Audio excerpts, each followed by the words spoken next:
Vice President Sara Zimmerman Duterte, former Presidents Joseph Ejercito Estrada, Gloria Macapagal Arroyo, and Rodrigo Roa Duterte, Senate President Juan Miguel Zubiri, and the honorable members of the Senate, House Speaker Ferdinand Martin Romualdez, and the honorable members of the House of Representatives, Chief Justice Alexander Gesmundo, and the honorable justices of the Supreme Court, the Apostolic Nuncio, Most Reverend Charles John Brown, and the esteemed members of the Diplomatic Corps, the honorable members of the Cabinet, our First Lady, Luis Araneta Marcos, and our children,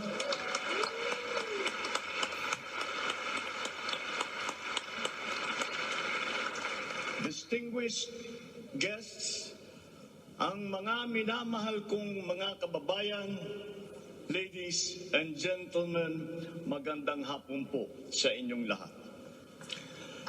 I come before you today to address you as it is my duty as President of the Republic. We live in difficult times brought about by some forces of our own making, but certainly also by forces that are beyond our control. But we have, and we will continue to find solutions, and these are some of them. In terms of the economy, we will implement a sound fiscal management. Tax administration reforms will be in place to increase revenue collection. Expenditure priorities will be realigned and spending efficiency will be improved to immediately address the economic scarring arising from the effects of COVID-19 and also to prepare for future shocks. Productivity-enhancing investments will be promoted. Our country must become an investment destination, capitalizing on the corporate recovery and tax incentives for enterprises, so the CREATE law, and the economic liberalization laws such as the Public Service Act and the Foreign Investments Act. Ecozones will be fully supported to bring in strategic industries such as those engaged in high-tech manufacturing, health and medical care, and all emerging technologies. This is also seen to facilitate economic growth outside of Metro Manila. Our tax system will be adjusted in order to catch up with the rapid developments of the digital economy, including the imposition of value-added tax on digital service providers. The initial revenue impact will be around 11.7 billion pesos in 2023 alone. Tax compliance procedures will be simplified to promote ease of paying taxes. We will pursue measures to determine possible undervaluation and or trade misinvoicing of imported goods. Through information and communications technology, the Bureau of Customs will promote streamlined processes. Disbursements for 2022 to 2023 will be maintained at above 20% of gross domestic product, or 4.955 trillion pesos and 5.086 trillion pesos respectively, to ensure continuous implementation of priority programs. Disbursement will further increase over the medium term from 5.402 trillion pesos, or 20.7% of our GDP in 2024, to 7.712 trillion pesos, or 20.6% of GDP in 2028. The medium-term fiscal strategy of this administration seeks to attain short-term macro-fiscal stability while remaining supportive of the country's economic recovery and to promote medium-term fiscal sustainability. Furthermore, and more importantly, fiscal policy aims to bring together the national government's resources so that these are mobilized and utilized in order to gain the maximum benefit and the high multiplier effects for our economy. Measurable medium-term macroeconomic and fiscal objectives include the following headline numbers. These are based on forecasts that are consistent with the guiding principles of coherence of strategies, policy discipline, and fiscal sustainability. 6.5 to 7.5% real gross domestic product growth in 2022. 6.5 to 8% real GDP growth annually between 2023 and 2028. 9% or single-digit poverty rate by 2028. 3% national government deficit to GDP ratio by 2028. Less than 60% national government debt to GDP ratio by 2025. At least $4,256 income per capita and the attainment of upper middle income status by 2024. The aforementioned headline goals summarize the objectives of this medium-term fiscal strategy being submitted to Congress for its adoption and concurrence to the concurrent resolution by the Senate and House of Representatives. Once adopted, the MTFF will become an anchor for the annual spending and financing plan of the national government and Congress when preparing the annual budget and undertaking related appropriation activities. It is therefore a forward-looking document that extends beyond the traditional 3-year horizon to reach 6 years, coinciding with the 6-year coverage of the Philippine Development Plan 2023 to 2028. The MTFF also promotes transparency and credible commitment to pursue the indicated socio-macroeconomic goals that optimize the government budget. Medium-term growth targets and the assumptions regarding key macroeconomic variables underpin the medium-term fiscal plan. The recent past and the COVID-19 pandemic has beset the macroeconomic environment with challenges and a series of external shocks. Inflation has accelerated in recent months due largely to significant increases in international prices of oil and other key commodities. Still, the economic growth momentum remains firm, as demonstrated by the strong 2022 first quarter GDP growth at 8.3%. However, the recovery process from the impact of the pandemic is still ongoing, amid elevated uncertainty in the international economic environment. Revisions in the macroeconomic assumptions incorporate these challenges and most recent economic developments, leading to upward adjustments in the following: inflation rate for 2022 to 2023, foreign exchange rate for 2023 to 2025, and goods and services imports growth for 2022.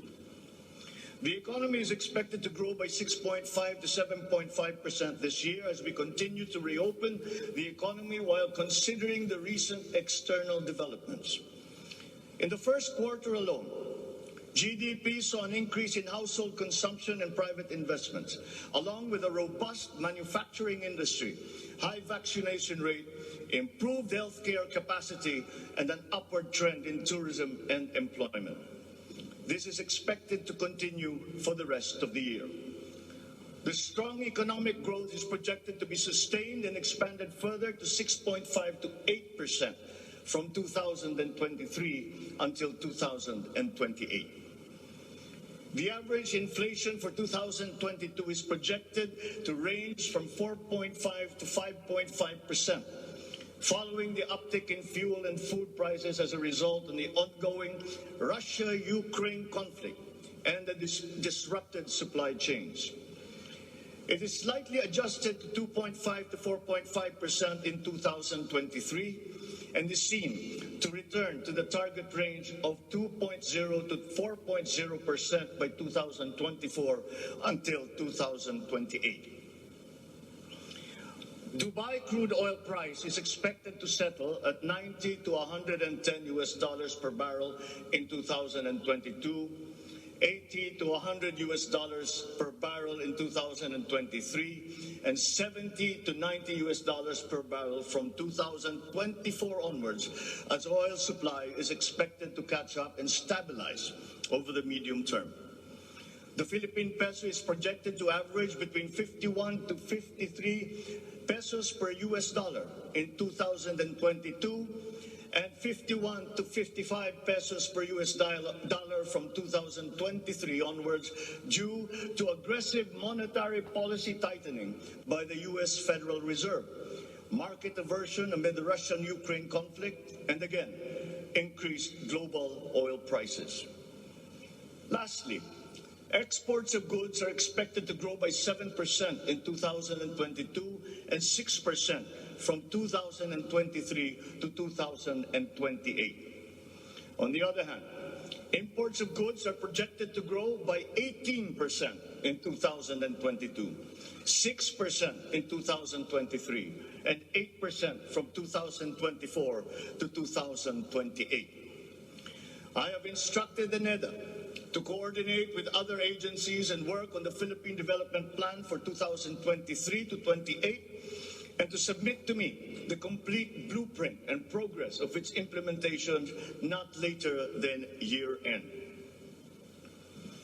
One of the main drivers of our push for growth and employment will be in the agricultural sector.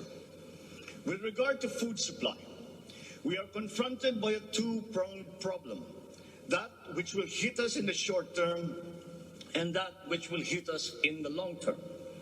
Tayo ay nahaharap sa mga problemang kagyat nating mararamdaman at mga hamong pangmatagalan. Ang mga suliraning agarang mararamdaman ng ating mga kababayan ay ang posibilidad ng tuloy-tuloy na pagsipa ng presyo ng pagkain at kakulangan sa supply ng ating pagkain. Upang masuportahan ang mabimili para mapanatili ang kanilang purchasing power o kapangyarihan sa pagbili, isinapinal ng Department of Agriculture ang planong taasan ang produksyon sa susunod na panahon ng pagtanim o planting season sa pamamagitan ng tulong pinansyal at teknikal. Magbibigay tayo ng pautang habang mas ilalapit natin sa sektor ng agrikultura ang hindi gaanong mahal na farm inputs na bibilhin na ng bulto ng gobyerno. Kabilang dito ang abono, pestisidyo, mga punla, feeds, fuel subsidy at ayuda para sa mga karapat-dapat na benepisyaryo. Para sa pangmatagalang solusyon, itataas natin ang produksyon ng mga kalakal at produktong pang-agrikultura. At para magawa ito, pagtitibayin natin ang tinatawag na value chain na nagsisimula sa mga magsasaka hanggang sa mga namimili. May mga bahagi ng value chain na sa ngayon ay kanya-kanya ang operasyon. Pagtibayin natin ang koordinasyon ng iba't ibang bahagi nito. Ang pagsasaliksik para sa mga makabagong paraan at ng pagtatanim at pag-aalaga ng hayop ay masusing gagabayan ng Department of Agriculture. Ang produksyon ng farm inputs o mga kakailanganin ng mga magsasaka sa pagpapalago ng kanilang sakahan ay ating iaayon sa mga hamong dala ng climate change at global warming. Mahigpit na pagsusuri ang gagawin ng ating mga eksperto tungo dito. Ang mga pautang at financial assistance sa mga magbubukid at mangingisda ay magiging institusyon at patakaran ng aking administrasyon.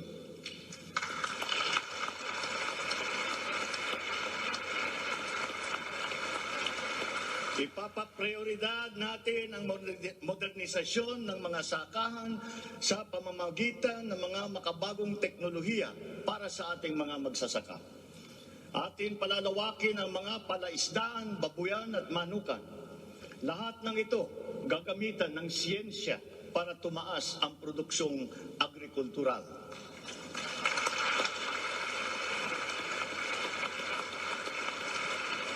Maging ang post-production at processing ay susuportahan ng pamahalaan. Gagawa tayo ng national network ng farm-to-market road upang mas mabilis na mailakbay ng mga magsasaka ang kanilang mga produkto sa mga pamilihan. At gagawa tayo ng mga paraan upang maramdaman ng mga mamimili ang pagluluwag ng presyo ng mga produktong pagkain sa kayang halaga, gaya ng muling pagbubuhay ng mga Kadiwa Center. Hindi ito magagawa sa isang araw. Hindi magagawa sa isang buwan o isang taon lamang. Ngunit kailangan na natin simulaan ngayon.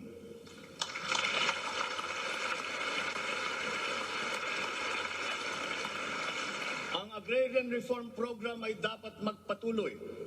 Agrarian reform is not only about acquisition, but also about support services and distribution. To assist this, I intend to issue an executive order to impose a one-year moratorium on the payment of land amortization and interest payments.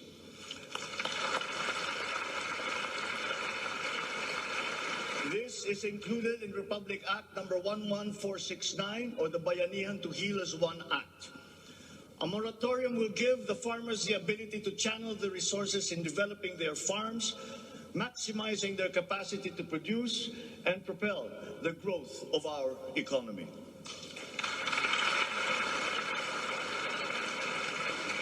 Civil society organizations also support this because it will unburden the farmers of their dues and be able to focus on improving farm productivity. Congress must also pass a law that will emancipate the agrarian reform beneficiaries from the agrarian reform debt burden, thereby amending Section 26 of Republic Act 6657. In this law, the loans of agrarian reform beneficiaries with unpaid amortization and interest shall be condoned.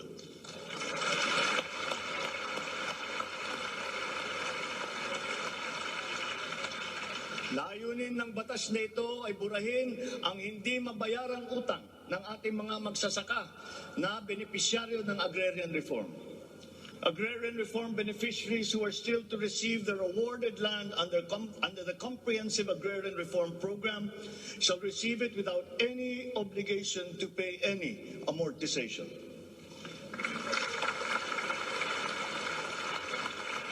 The condonation of the existing agrarian reform loan will cover the amount of 58.125 billion pesos, benefiting 654,000 agrarian reform beneficiaries and involving a total of 1.18 million hectares of awarded lands. Executive Order number 75, Series 2019 requires that all government agencies, bureaus, departments, and instrumentalities to turn over agricultural lands to qualified agrarian reform beneficiaries. At present, we have a total of 52,000 hectares of unused agricultural lands of the government, which shall now be used for distribution to the following sectors in accordance with Section 40 of the Republic Act number 6657 as amended. Thus, landless war veterans, landless surviving spouse and orphans of war veterans, landless retirees of the Armed Forces of the Philippines and the Philippine National Police. Agricultural lands acquired under this program will be given to graduates of college degrees in agriculture who are landless.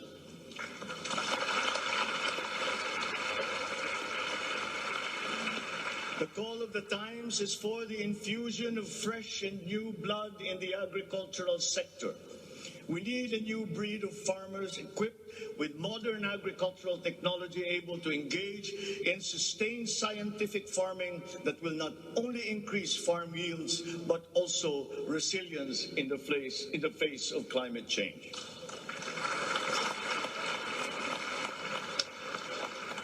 They say that each brand has a story. As for the Filipino brand, ours is deeply rooted in our rich cultural heritage, and the tourism sector plays an invaluable role in the promotion of the Filipino brand. Tourism is not only an important economic development tool, but the abundance of opportunities that the sector creates in terms of regular employment and even job creation at the grassroots level is undeniable. To boost our tourism industry, we will first and foremost make basic developments, such as road improvements for easier access to tourism spots. We will also upgrade our airports and create more international airports to help decongest the bottleneck in the Manila airport.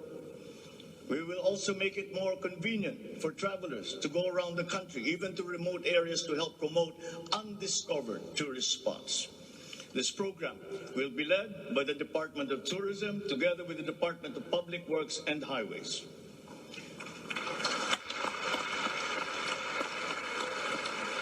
To foster the Filipino brand is to spark our sense of pride and reaffirm our strong sense of identity.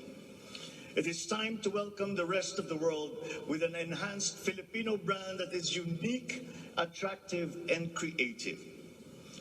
The creativity of the Filipino is truly world-class. We excel in arts and culture, new media, live events, avenues which generate primary and downstream jobs for our creative and talented countrymen. Unfortunately, ang mga hanap buhay na ito ang unang pinadapa ng pandemya at ang pinakahuli namang makabalik sa normal. The creative industry likewise faces many challenges, including workplace conditions, working hours, intellectual property rights, and the welfare of our beloved freelancers who were left vulnerable during the height of the pandemic. We require an institutionalized creative industry that will advance the interest of its stakeholders. Sila na nagbibigay ng kaluluwa at pagkakilala sa ating pagka-Pilipino. Protektahan natin sila.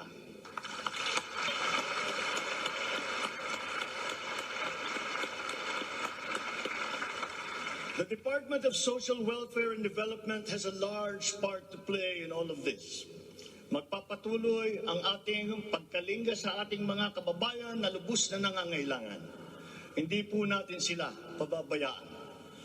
Mangunguna sa pag-aagapay sa kanila ang Department of Social Welfare and Development.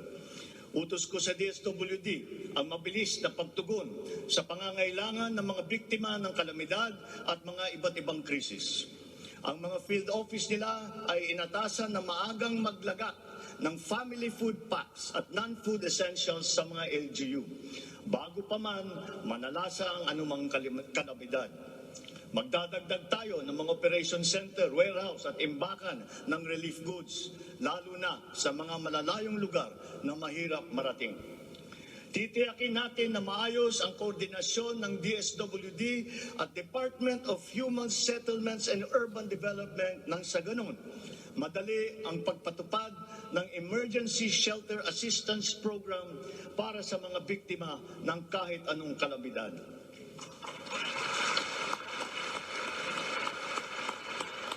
Pagtitibayin pa natin ang komprehensibong programang Assistance to Individuals in Crisis Situations o ang ating tinatawag na AICS para maiparating ang tulong sa mas maraming biktima. Hindi natin papahirapan ang mga biktima ng krisis na dudulog sa ahensya. Gagawin nating simple ang proseso ng paghingi at pagparating ng tulong. Dahil hindi naman dapat dinadagdagan pa ang hirap ng nararanasan ng ating mga mamamayan.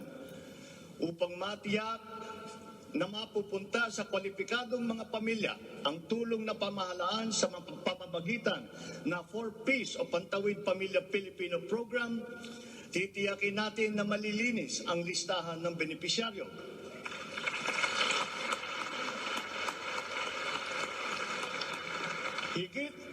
Higit na sa 1 milyong pangalan na ang nakapag-graduate na sa listahan.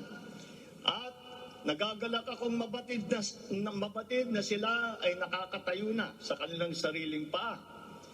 Kaugnay nito, ay inutusan ko ang DSWD na pag-ibayuhin pa ang pagrepaso ng listahan upang maitutok ang pamimigay ng sapat na ayuda sa mga lubos na nangangailangang pamilya. Magpapatuloy ang supplemental feeding program para sa mga bata sa child development centers at supervised neighborhood play at lalo pa nating palalawakin sa taong 2023.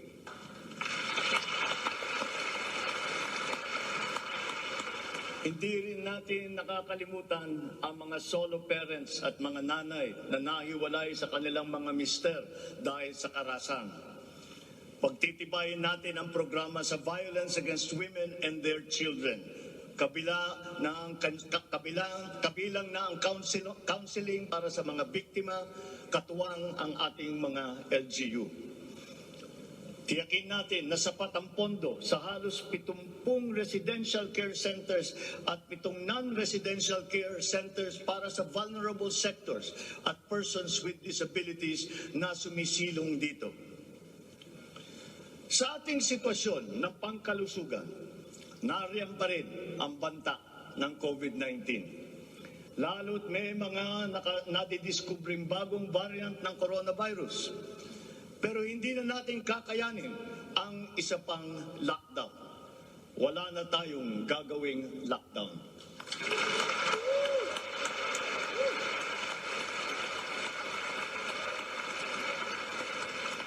Dapat natin balansehin ng maayos ang kalusugan at kapakanan ng ating mga mamamayan sa isang banda at ang ekonomiya naman sa kabilang banda. Nakikipagtulungan ang iba't ibang ahensya ng pamahalaan sa pag-monitor sa mga COVID-19 hospital admission upang makatiyak tayo na may sapat na kapasidad ang ating healthcare system at maiwasan ang pagsipa ng bilang ng nagkakasakit. Patuloy din ang ating vaccine booster rollout para sa ating pangkalahatang depensa.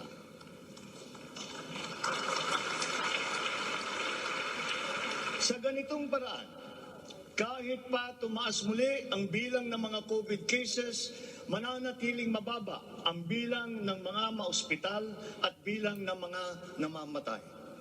Sa pamamagitan nito, unti-unti rin tayong masasanay na nariyan ang virus pero hindi na seryoso ang banta sa ating buhay. Iaayon natin ang ating mga health protocols sa kung ano ang ating pangangailangan sa paglipas ng panahon at lalo pang iipayuhin ang kooperasyon kasama ang pribadong sektor upang tumaas pa ang kumpiyansa ng mga mamumunuhan nang sa gayon ay bumalik na tayo sa full capacity, lalo-lalo na ang ating mga negosyo.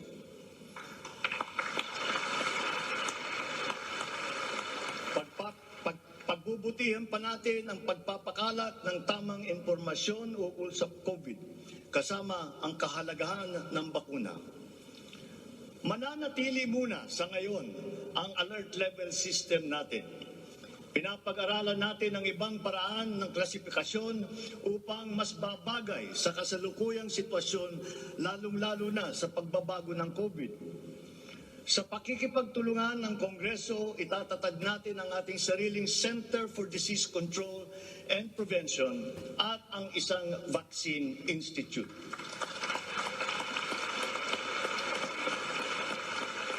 Magtatayo tayo ng dagdag na mga health center at ospital. But beyond the issues that the pandemic has brought, the need for a stronger healthcare system is self-evident. We must bring services, medical services to the people and not wait for them to come to our hospitals and healthcare centers. Napakinabangan natin ng gusto ang malalaking specialty hospital gaya ng Heart Center, Lung Center, Children's Hospital at National Kidney and Transplant Institute. Kaya maliwanag na hindi lang dapat dito sa National Capital Region kundi maging sa ibang parte ng bansa.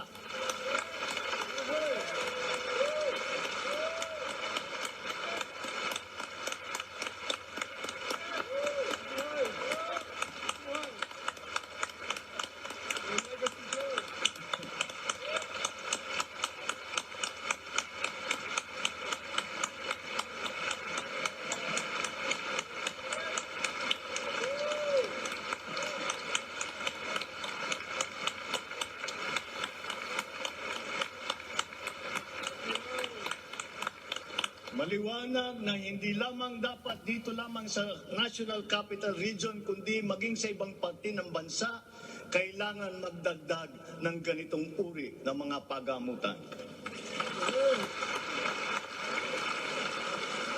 Bukod dito, upang mailapit natin ang healthcare system sa taong bayan, nang hindi sila kailangan pumunta sa sentro ng kanilang bayan, lalawigan o region, ay maglalagay tayo ng mga clinic, mga RHU, na pupuntahan ng mga doktor, nurse, midwife, medtech, 1 beses, 2 beses sa 1 linggo. Nang sa ganun, magiging mas madali sa may karamdaman na magpapagamot nang hindi na kailangan magbiyahe ng malayo.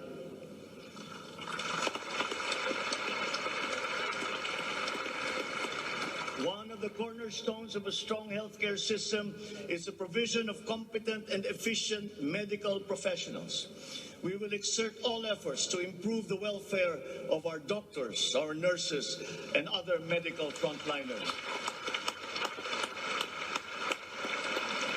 Dapat din tayong magkaroon ng sapat na supply ng gamot na kinakailangan sa pang-araw-araw ng ating mga mamamayan.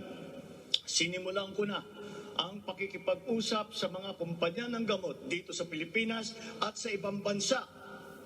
Hinihikayat natin na buksan nila ang merkado upang bumaba ang presyo ng gamot.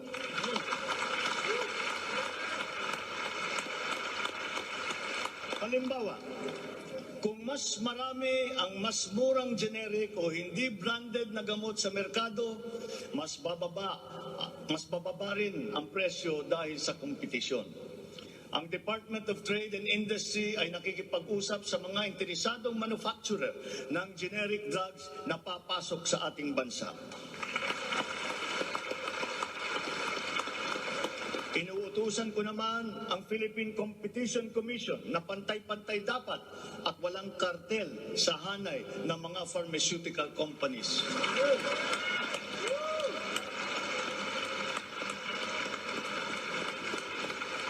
Dahil kapag bukas ang merkado, bababa ang presyo ng gamot para mapakinabangan ng ating mga mamamayan.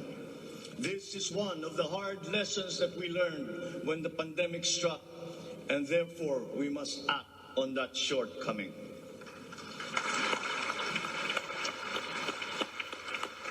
In the educational sector, I believe it is time for our children to return to full face-to-face classes once again.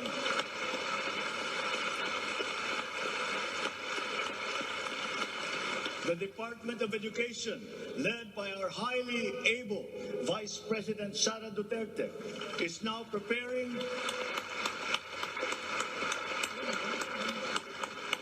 preparing for its implementation in the upcoming school year, with utmost consideration for the safety of students as we are still in the middle of the COVID-19 pandemic.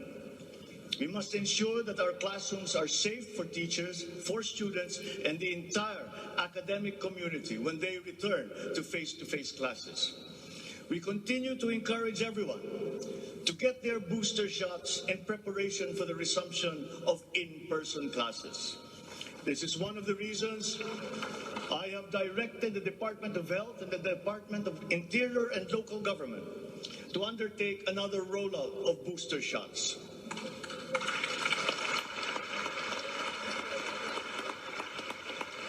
The condition and availability of schoolrooms for our students must also be addressed, again, in coordination with the Department of Public Works and Highways. Though some complications have arisen over the question of repair of school buildings in relation to the Mandanas-Garcia ruling, this will be ironed out. We have been in discussion with local government leaders, governors, and mayors in the last few weeks to determine with the LGUs what is actually practicable, what functions belong to the LGUs, and what belong to the national government. There have also been lengthy discussions on the continuation and viability of the K-12 school system. We are giving this careful review, and all necessary inputs and points of view are now being considered. In the longer term, We are instituting a program of refresher courses and retrainings for our teachers so they can stay abreast of the rapid growth in technology, especially in this post-pandemic world. As for the horror stories that we have heard about the poor quality of educational materials and supplies that are being given to our schools, this must end.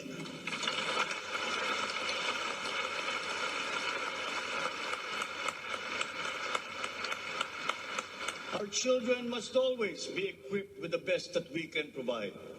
Ang edukasyon ay ang tangi nating pamana sa ating mga anak na hindi mawawaldas. Kaya anumang gastusin sa kanilang pag-aaral ay hindi tayo nagtitipid. Hindi rin tayo nagtatapon.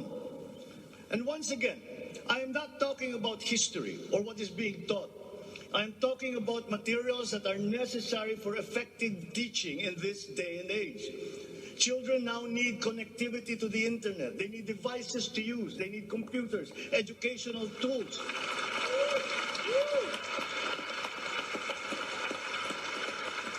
So that they might participate fully in the digital community here and abroad. We must do better in the international rankings, especially when it comes to the so-called STEM subjects: science, technology, engineering, and mathematics. These skills, this knowledge, are necessary for our young people to be able to compete in a highly technological and competitive world.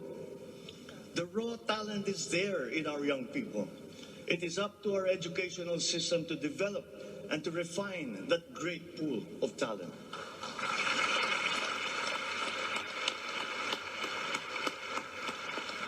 Foreign employers have always favored Filipino employees because of our command of the English language. This is an advantage that we must continue to enjoy. The internet has now become the global marketplace, not only for goods, services, but also for ideas, even extending to our own personal interactions. And the language of the internet, for better or for worse, is English. Therefore, the question of our medium of instruction must be continuously re-examined to maintain that advantage that we have established as an English-speaking people.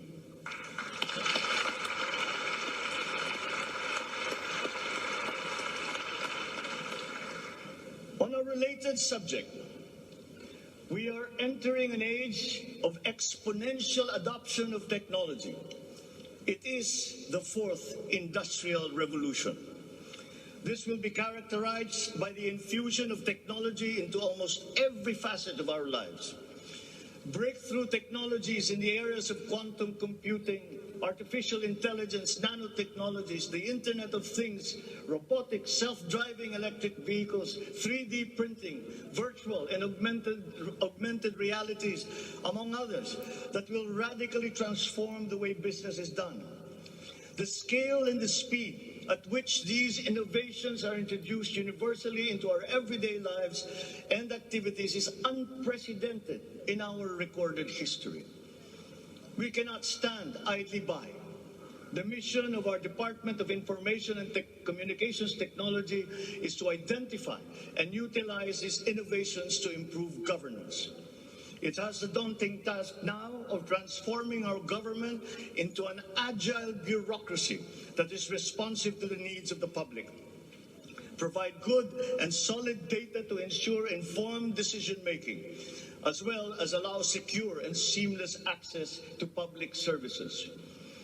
The voluminous records stored in the government warehouses and archives have to be digitized. Those that are already stored in various inventories of data should be harmonized and shared across departments and agencies. Needless to say, these have to be kept in large data centers that are secure yet accessible. The national ID will play an important part in this digital transformation.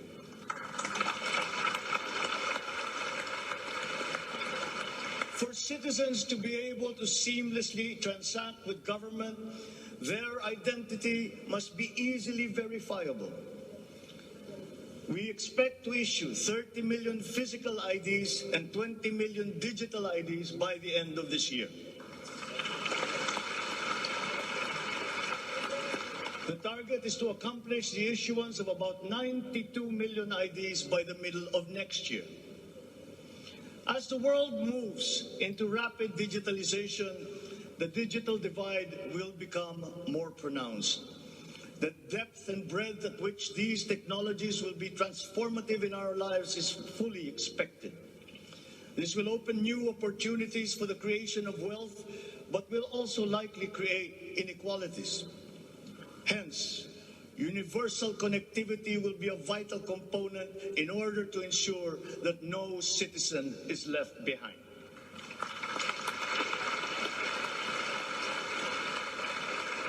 I have therefore tasked the DICT to deploy digital connectivity across our various islands. This will be done through the implementation of the National Broadband Plan, the Common Tower Program, connecting our geographically isolated and disadvantaged areas via our Broadband ng Masa project.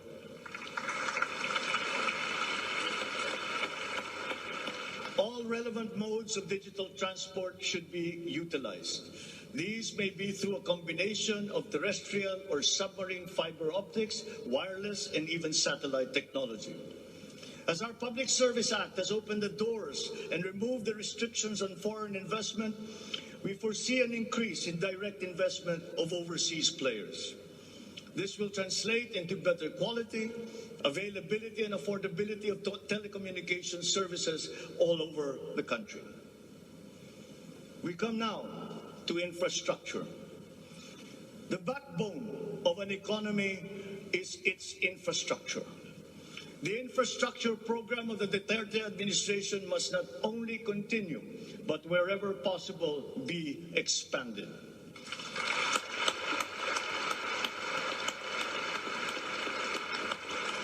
We shall confidently build on this firm foundation established by my predecessor, as it is in building an edifice. We must keep the momentum and aspire to build better, more.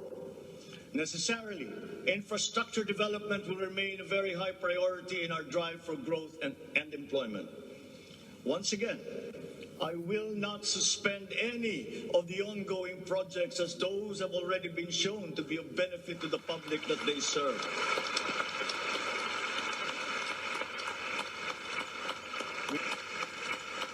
We will continue to study the proposals that have been made. Infrastructure development spending will be sustained at 5 to 6% of GDP. The planned expansion of infrastructure projects, I believe, would be possible if we continue to encourage the participation of the private sector in the development of our programs. Public-private partnerships, or PPPs, hold great potential for that expansion, for infrastructure development, and for innovation. Our infrastructure development is of primary importance, as it is a necessary element to improve many other sectors, to include agriculture, tourism, general economic activity, and even to governance. It is my belief also that we have missed some great opportunities to develop our rail transport system. It is clear in my mind that railways offer great potential, as it continues to be the cheapest way of transporting goods and passengers. We can build upon already existing lines by modernizing these old railway systems.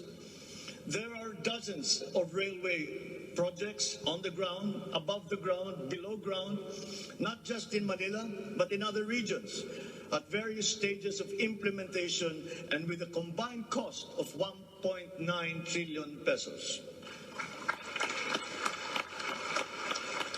This administration is committed to finish building the current portfolio of investments, approved railway projects such as the North-South Commuter Railway System, the 33-kilometer Metro Manila Subway Project, the 147-kilometer North-South Commuter Railway System, the 12-kilometer LRT1 Cavite Extension,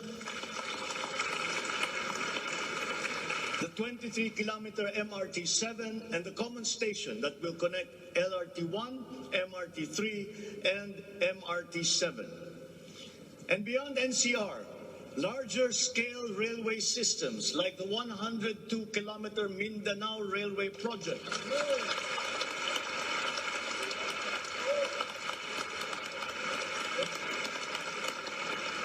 the Panay Railway Project, and the Cebu Railway System will be integrated as a vital part of our transport and communication systems.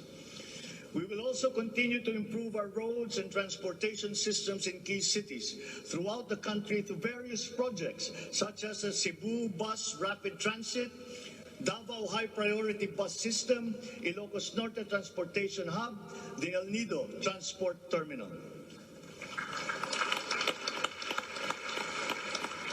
My order to the Department of Transportation, or DOTR, is really very simple. Full speed ahead. We'll maximize our strategic location in the Pacific and connect our many islands. A key sector in our transformation plans is that of energy. Another fundamental requirement for growth and increased employment will be the availability of cheap, reliable energy. This even comes under the category of ease of doing business. If we are to attract investors, both local and foreign, to set up shop here in the Philippines. At present, our demand for energy far exceeds our reliable supply. We must increase the level of energy production. We must look at every possible option that would be appropriate for the Philippine situation. There is some room to expand our present power supply through existing power sources, but this is only to a very limited extent. We must build new power plants.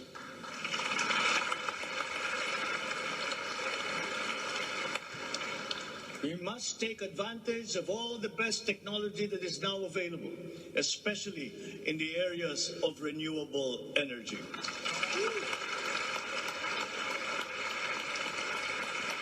Our search for new power sources should always be with an eye to improving the mix of the energy supply between traditional and renewable sources. The technology on renewable energy is progressing rapidly, and many of these technologies are appropriate for the Philippines. We have already begun windmill power. We are now expanding very quickly our solar power production. For both offshore and onshore wind turbines, for example, the World Bank has calculated that there is the potential for 255 gigawatts by the year of 2030. Solar power has steadily increased its efficiency in converting sunlight to electrical power, which is particularly attractive for the Philippines. Because unlike wind power, solar power is practical almost everywhere in the Philippines all year round. In the move to lowering our carbon footprint caused by energy production, our advancement to renewables will have a lead time.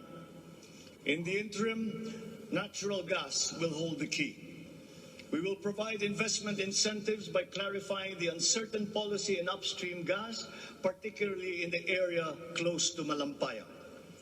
This requires clarification of the processes and review of service contracts policy. I believe that it is time also to re-examine our strategy towards building nuclear power plants in the Philippines.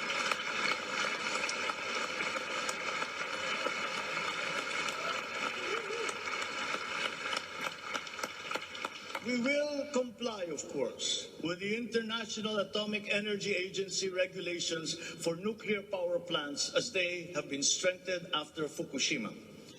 In the area of nuclear power, there have been new technologies developed that allow smaller scale modular nuclear plants and other derivations thereof. Once again, PPPs will play a part in support as funding in this period is limited.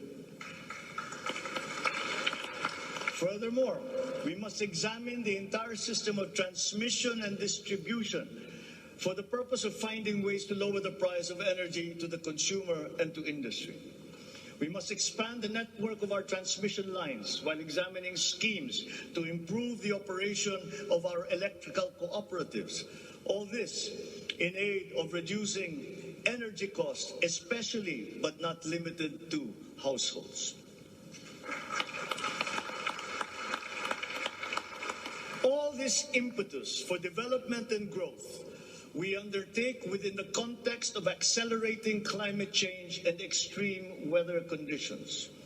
Though we are a minor contributor to climate change globally, we have the unfortunate distinction of being one of the most vulnerable countries to the effects of climate change.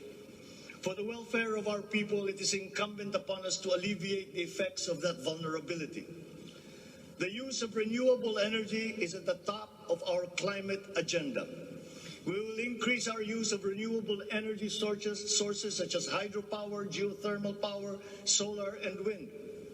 Geographically, we are a disaster-prone country. Capacity building for our natural disaster resiliency is therefore a must. Investment in science and technology is imperative to enable us to have accurate weather forecasts and on-time disaster alerts. Studies show that already now, many areas in the Philippines are at high risk from the rise in sea levels brought about by the increase in global temperature. We must adapt to this phenomenon with disaster-proof planning for our communities. We will also look into the precarious fresh water supply situation in the country, especially in our urban areas. Many of our water supply systems date back to the 1950s, and they must now be rehabilitated and improved. I've instructed the DNR, together with the DPWH, to explore possible partnerships with the private sector to address this crucial situation. The Philippines has excellent laws on the environment, but we have to guarantee that these laws are properly enforced. And this will require a great deal of coordination and cooperation between concerned government agencies and private stakeholders. Companies who exploit our natural resources must follow the law. We all have the responsibility to preserve this earth, for we are but custodians, and we will pass on this great treasure to future generations.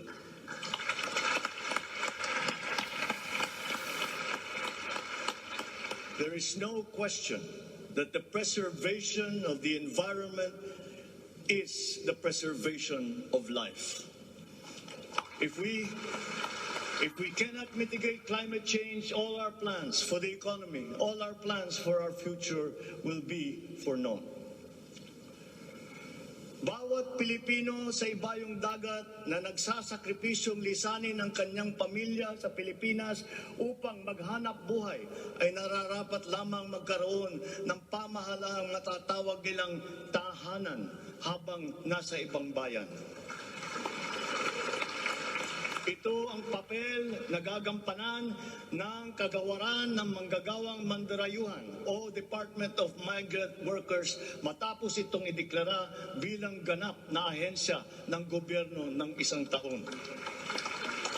Ang kagawarang ito ang magsisilbing kanlungan ng ating mga kababayan sa gitna ng mundong walang kasiguruhan at mahigpit na kompetisyon.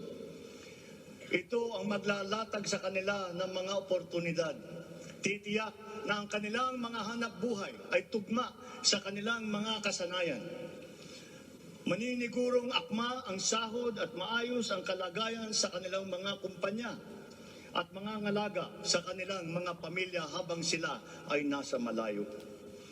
Gagawin natin ito sa pamamagitan ng pag-aalis ng red tape sa sistema ng pagsusulong ng digital empowerment. We shall automate the verification of contracts and issue secure overseas employment certifications that you can keep on your smartphone. I call on the Department of Migrant Workers and the DICT to make this a top priority.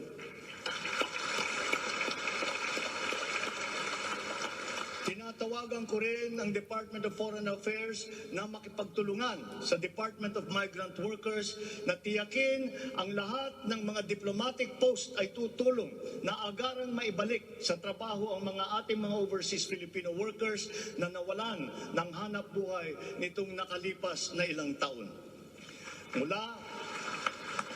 Mula sa 3 buwan ay gagawin na lang nating 3 linggo para sa isang dayuhang employer na iproseso ang mga papeles ng Pilipinas ng Pilipinong nais nitong kunin bilang empleyado. Aatasan din natin ang kagawaran ng gawing simple ang komplikadong handbook ng mga tuntunin at regulasyon para sa mga OFW. Nang sa gayon ay maging maalwan ang mga transaksyon may kinalaman sa kanilang pangingibang bansa. Mula sa handbook na may 240 seksyon ay gagawin nating pamphlet na lamang na hindi hihigit sa 100 pahina. Mahirap na nga ang buhay. Kaya naman, ayaw pa natin makitang lalo pang nahihirapan ang ating mga manggagawang mandarayuhan sa pagtupad sa kanilang mga pangarap. Para sa mga kababayan nating naiipit sa kaguluhan, inaabuso at nanganganib ang buhay, ikinagagalak kong sa ilalim ng aking pamumuno ay ilulunsad natin ang One Repatriation Command Center o ORCC. Ilalaan natin ang isang social media platform ng Department of Migrant Workers at ang hotline upang matulungan agad at maligtas sila mula sa masigit na kapahamakan. Noon, nangungutang pa ang isang ina ng bawat OFW upang sumakay ng barko para pumunta sa Maynila at mangatok sa iba't ibang ahensya para mapauwi ang anak na inaapi. Ngayon, kami na ang tatawag sa mga magulang ng OFW para sabihin sa kanila ang petsa kung kailan nila mayayakap at makakapiling ang kanilang mga anak.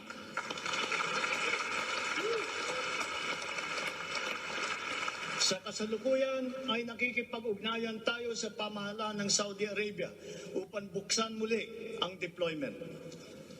Kaya natin at gagawin natin ang makipagnegosasyon na mabigyan ang ating mga kababayan doon ng tamang pasahod at mapangalagaan ang kanilang karapatan at kapakanan. Muli natin patitibayin ang respeto at pagkakaibigan ng ating dalawang bansa tulad ng namamagitan sa ating ama sa kanilang hari. Sa mga susunod na buwan ay magtutungo si Secretary Susan Opre sa Saudi Arabia upang tiyakin na may sapat na puwersang magsisiguro na mabubuksan muli ang empleo sa bansa at para maisulong ang ating kampanya laban sa human trafficking. Ngayon, para naman sa mga anak na naiwan sa Pilipinas, titiyakin ng Department of Migrant Workers sa pamamagitan ng OWA na sila ay maipapasok sa magagandang paaralan, magtuturo sa kanila ng financial literacy, mental wellness, sports, sining, kultura. Ito ay mangyayari sa pakikipagtulungan ng iba't ibang ahensya ng pamahalaan. Alagaan natin ang kabataang Pilipino sapagkat sila ang kinabukasan ng ating inang bayan.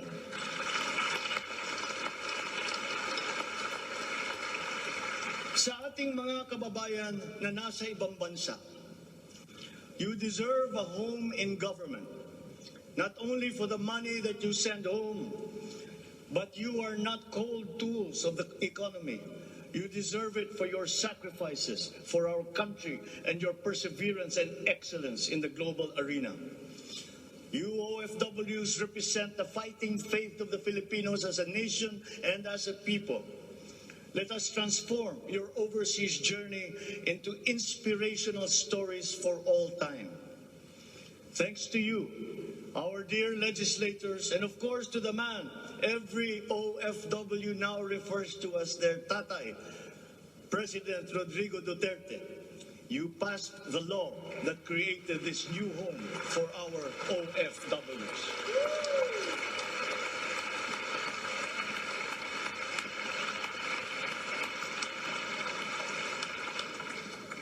On the area of foreign policy, I will not preside over any process that will abandon even 1 square inch of territory of the Republic of the Philippines to any foreign power.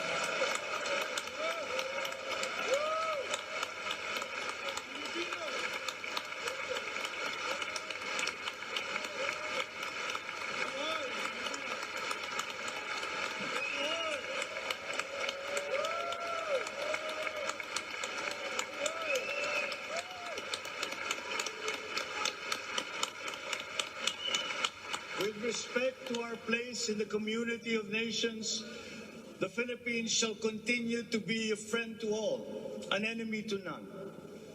The Philippines has always been open and welcoming to all our foreign friends and visitors. That is our worldview. That is our culture. But let me be clear. We are very jealous of all that is Filipino.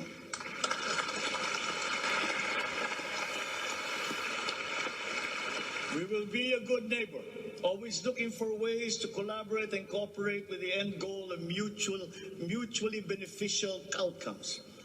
If we agree, we will cooperate and we will work together. And if we differ, let us talk some more until we develop a consensus. After all, that is the Filipino way. But we will not waver. We will stand firm in our independent foreign policy with the national interest as our primordial guide.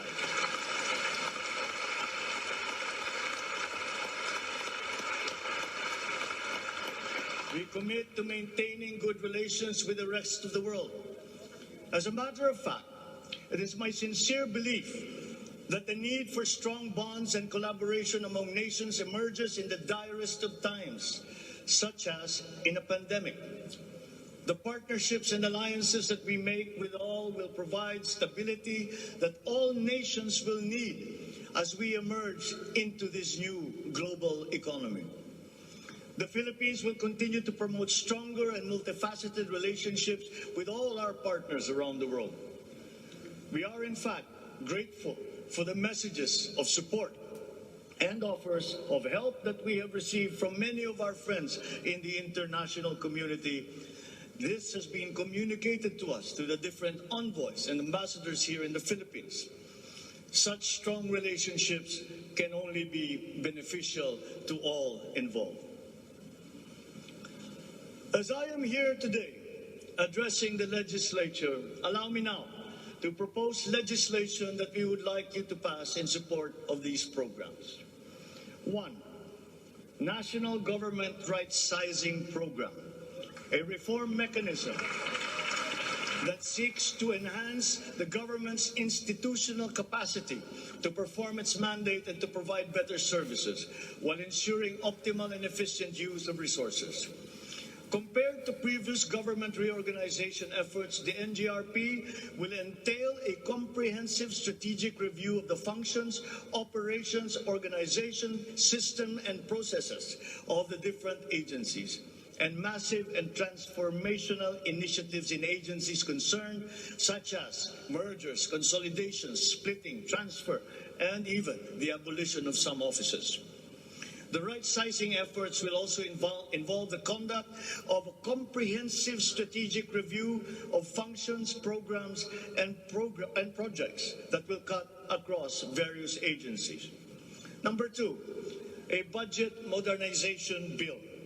This seeks to institutionalize a cash-based budgeting system under Executive Order Number 91, Series 2019, to strengthen fiscal discipline in the allocation and use of budget resources by ensuring that every peso budgeted by the government would lead to the actual delivery of programs and projects. The full implementation of the CBS is timely and vital as the government executes response and recovery plans post-pandemic. Number 3, Tax Package 3 Valuation Reform Bill. This bill provides for the A, establishment of real property values and valuation standards across the country, and B, the development of real property information system that provides for the database of all real property transaction and declarations in the country. Number 4, Passive Income and Financial Intermediary Taxation Act. This seeks to reform the taxation of capital income and financial services by redesigning the financial sector taxation into simpler, fairer, more efficient, and a revenue-neutral tax system. It also represents to adopt a regionally competitive tax system. Number 5, E-Government Act, which provides for the establishment of the e-government master plan, which shall cover all e-government services and processes. Number 6, the Internet Transaction Act, or e-commerce law, which aims to establish an effective regulation of commercial activities through the Internet or electronic means to ensure that consumer rights and data privacy are protected, innovation is encouraged, fair advertising practices and competition are promoted. Online transactions are secured, intellectual property rights are protected, and product standards and safety are observed.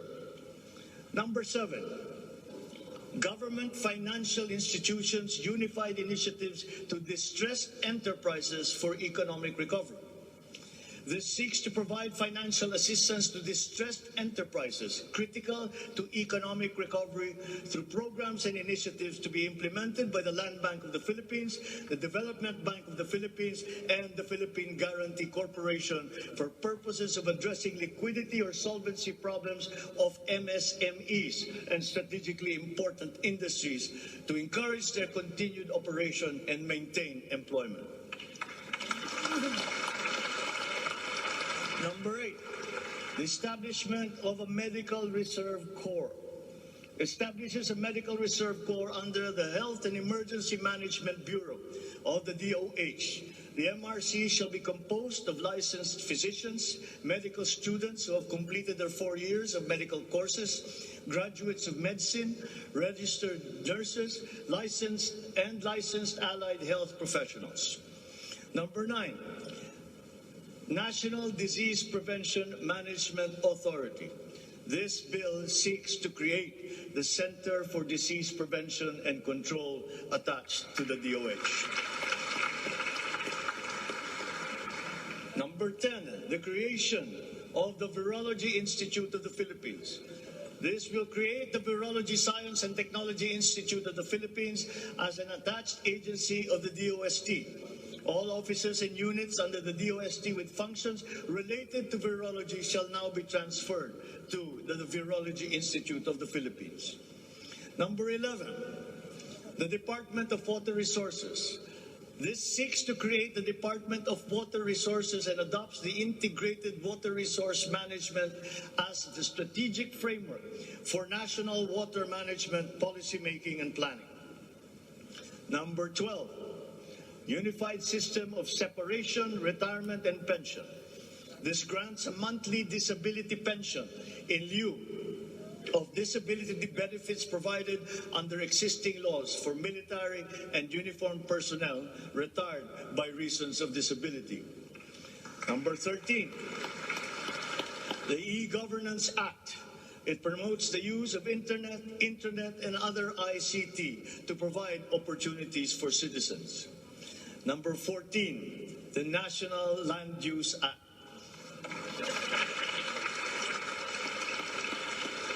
This will provide for a rational and holistic management and development of our country's land and water resources, hold owners accountable for making these lands productive and sustainable, strengthen the LGU to manage ecological balance within its jurisdiction. It also provides for land use and physical planning framework as a mechanism in determining policies and principles to implement this legislative measure. Number 15, the National Defense Act.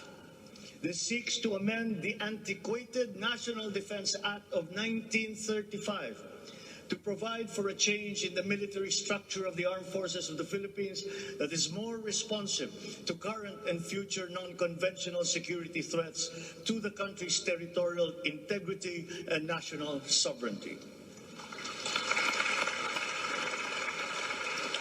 Number 16, Mandatory Reserve Officers Training Corps and National Service Training Program. This seeks to reinstitute the ROTC program as a mandatory component of senior high school programs, grades 11 and 12, in all public and private tertiary level educational institutions. The aim is to motivate, train, organize, and mobilize students for national defense preparedness, including disaster preparedness and capacity building for risk-related situations. Number 17, enactment of an enabling law for the natural gas industry.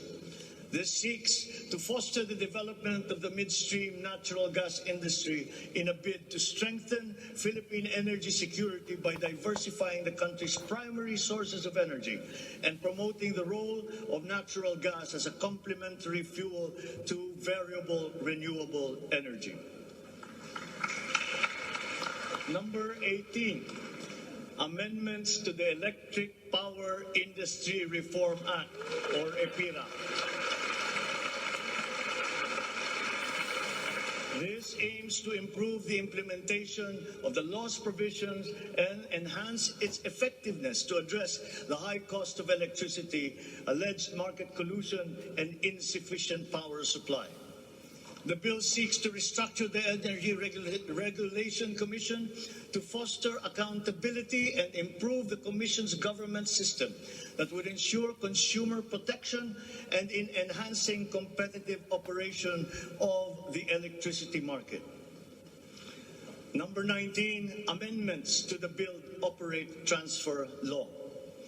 This seeks to improve the implementation of the public-private partnership program and to be able to direct the desired outputs and outcomes in line with the strategic development targets of the country. Specifically, the amendments seek to 1. Address the ambiguities in the existing law. 2. Address the bottlenecks and challenges affecting the implementation of the PPP program. And 3. Foster a more competitive and enabling environment for PPPs. To my fellow Filipinos, ang aking mga minamahal na kababayan, batid ko na hindi madali ang ating pinagdaraanan sa nakaraang higit na 2 taon. Alam ko rin na ang bawat isa sa inyo ay ginagawa ang lahat ng inyong makakaya upang patuloy na harapin ang lahat na pagsubok sa kasalukuyan. I do not intend to diminish the risks and the challenges that we face in this turbulent time in global history. And yet, I see sunlight filtering through these dark clouds. We have assembled the best Filipino minds to help navigate us to this global crisis that we are now facing. We will endure. Let our Filipino spirit ever remain undimmed.